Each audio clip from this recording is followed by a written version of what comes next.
Pemirsa, terima kasih Pian masih bersama kami. Berita selanjutnya Mahabarakan. DPRD Banjarmasin Raperda tentang pemberdayaan dan perlindungan warga lanjut usia akhirnya memasuki tahap finalisasi. Pembahasan Raperda yang dihadiri Dinas Kesehatan wan Bagian Hukum Setda Banjarmasin serta instansi terkait lainnya dilakukan di ruang Komisi 4 DPRD Banjarmasin jelang 3 hari Kamis 10 Juli 2023.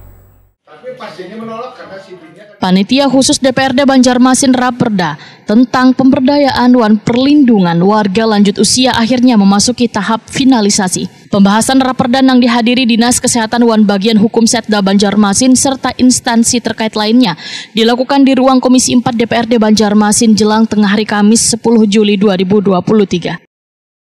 Ketua Pansus Raperda Pemberdayaan dan Perlindungan Warga Lanjut Usia, Amalia Handayani, Waitakoni Prima TV memadahkan, rancangan peraturan daerah tentang pemberdayaan dan perlindungan warga lanjut usia sudah disepakati bersama dengan pemerintah kota untuk difinalisasi. Anggota fraksi Amanat Nasional ini menyatakan, dibuatnya peraturan daerah ini bertujuan untuk meningkatkan perhatian wan layanan pemerintah kota terhadap lansia, termasuk fasilitas wan sarana publik nang ramah bagi lansia. Di antaranya pelayanan kesehatan, perlindungan bagi lansia, hak tetap produktif untuk kesejahteraan wan hak untuk tetap bisa berorganisasi, termasuk memberikan dukungan pada pemerintah kota untuk membangun panti lansia. Ditekankan itu ya yang jelas kan kita membantu lansia, yang artinya untuk pelayanan lansia itu keterkaitan dengan misalkan dari bidang kesehatannya posyandu lansia. Nah, dengan fasilitas-fasilitas yang di dinas-dinas nanti akan diusahakan atau diadakan untuk membantu kelancaran bagi lansia yang berurusan ke dinas-dinas tersebut. Oh, jadi punya di kesehatan berarti harus boleh? Harus ada fasilitasnya lah, seperti itu. Kalau di bangunan-bangunan, Pak Bu, perlu ada fasilitas untuk lansia ini dalam stadion, Bu? Kalau bangun-bangun itu ya seperti yang kita maksud tadi, yang lansia yang sedang mungkin ada kewajiban mereka berurusan ke dinas, mungkin salah satunya ya ada fasilitas khusus? Ada fasilitas seperti kursi roda mungkin atau apa. Menurut Amalia Handayani, bantuan yang diberikan pada lansia sering terkendala dengan kartu keluarga yang masih menyatu dengan keluarga lainnya. Akhirnya lansia tersebut dianggap tergolong mampu, wan kadang mendapatkan bantuan. Seharusnya mereka memiliki kartu keluarga sendiri. Amalia Handayani berharap hadirnya Raperda Pemberdayaan dan Perlindungan Warga Lanjut Usia bisa mengatasi permasalahan lansia yang ada di Banjarmasin. Kaitan kartu kependudukan mereka yang dimana lansia tersebut misalkan sakit tapi dianggap mampu karena si anak mampu.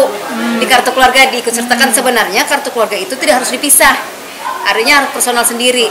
Nah tapi pada saat kita memberikan bantuan ternyata si lansia ini mampu karena dia diikut sertakan di kependudukan si anak. Kabak Hukum Pemko Banjarmasin Jeffrey Fransah menyatakan tahapan pembahasan sudah selesai wan finalisasi, kemudian tinggal menunggu fasilitasi atau evaluasi pemerintah Provinsi Kalimantan Selatan, kemudian disahkan menjadi peraturan daerah melalui rapat paripurna. Tahapan pembahasan selesai, tinggal proses selanjutnya itu fasilitasi di provinsi. Yang ditekankan dalam perda itu apa, Pak?